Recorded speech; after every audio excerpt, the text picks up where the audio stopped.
Dans les bidonvilles où nous travaillons actuellement, les femmes sont considérées comme des objets plutôt que comme des personnes avec des sentiments, un cœur, un esprit et un corps.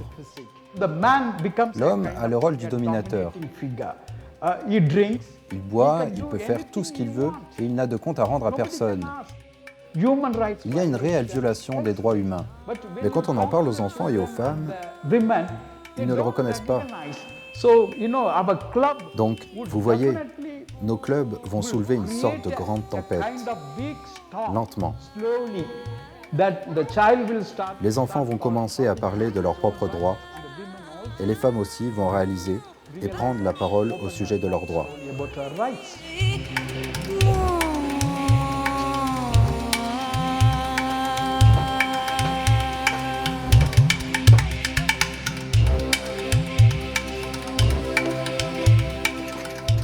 Les clubs d'enfants, c'est une idée qui vient des équipes de Nanban.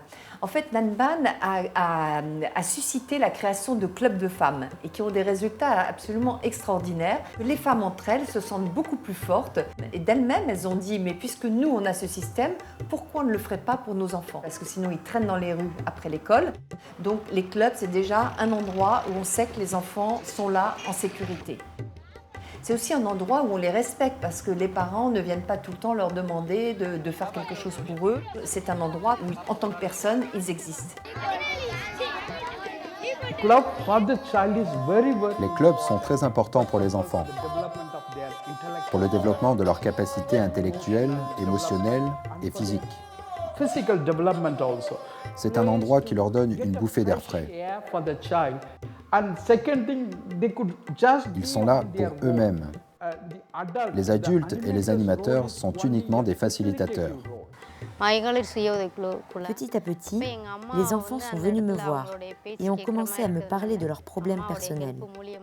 Quand ils ont un problème avec leurs parents, j'essaye d'en parler directement aux parents, mais ce n'est pas toujours facile. Le club d'enfants, c'est un lieu où l'enfant a un droit de parole, on l'écoute, donc il est un sujet, n'est pas un objet. On peut lui faire passer un certain nombre de messages, notamment de lui faire comprendre tous les dangers de la rue, les risques du sida, les risques de la prostitution, l'importance de l'hygiène. Tout ça peut se passer à travers des jeux et dans un climat dans lequel il se sent en confiance. Maintenant, nous avons à sensibiliser par étapes. D'abord les enfants, puis les parents à travers les enfants, puis les parents directement, et enfin nous devons provoquer un changement dans toute la communauté du bidonville.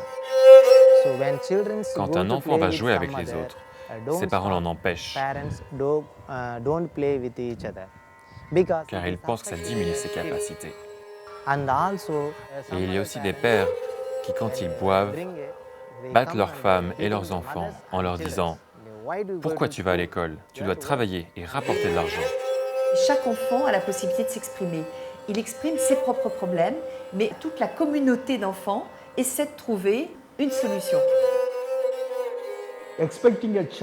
Attendre d'un enfant qu'il se comporte comme un adulte, c'est lui voler son enfance. Un enfant, il y a différents stades de développement. Il faut suivre ces stades de développement. Et le jeu est vraiment ce qui permet à un enfant de s'exprimer. Martine est venue avec l'idée que Chemin d'enfance pouvait être un partenaire.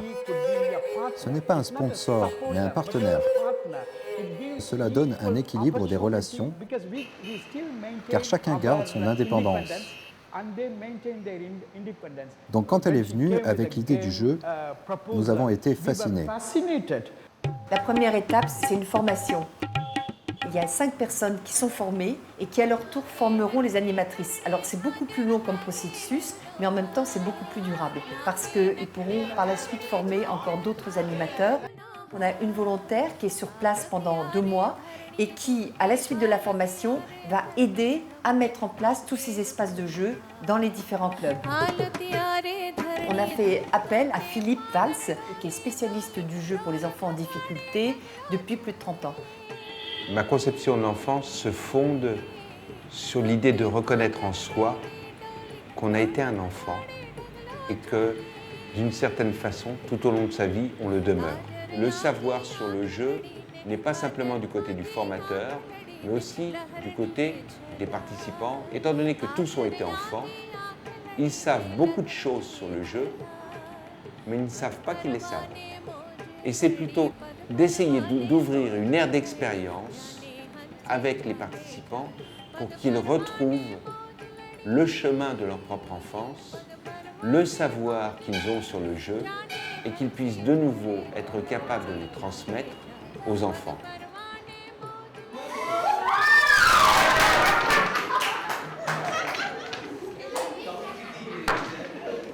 Le rôle de chemin d'enfance, ça va être d'apporter des activités pédagogiques et des activités ludiques à l'intérieur du club.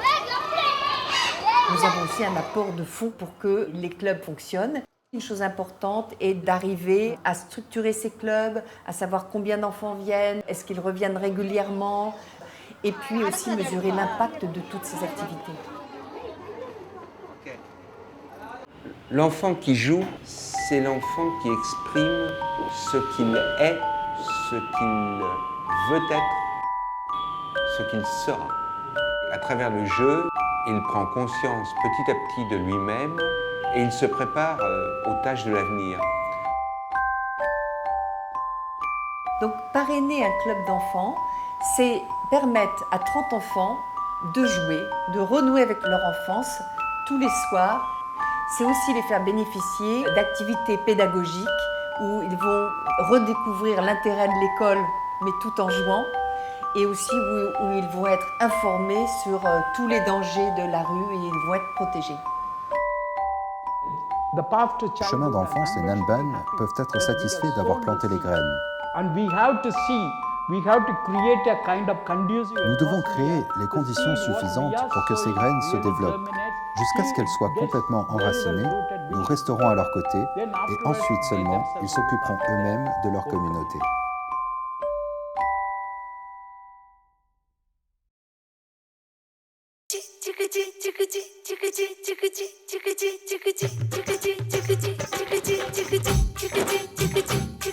Un enfant qui ne joue pas est un enfant qui meurt.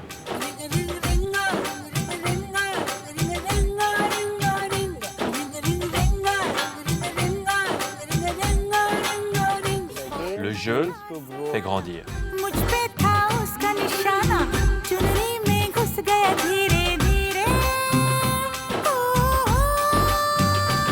Un enfant, c'est un sourire et puis des yeux qui brillent.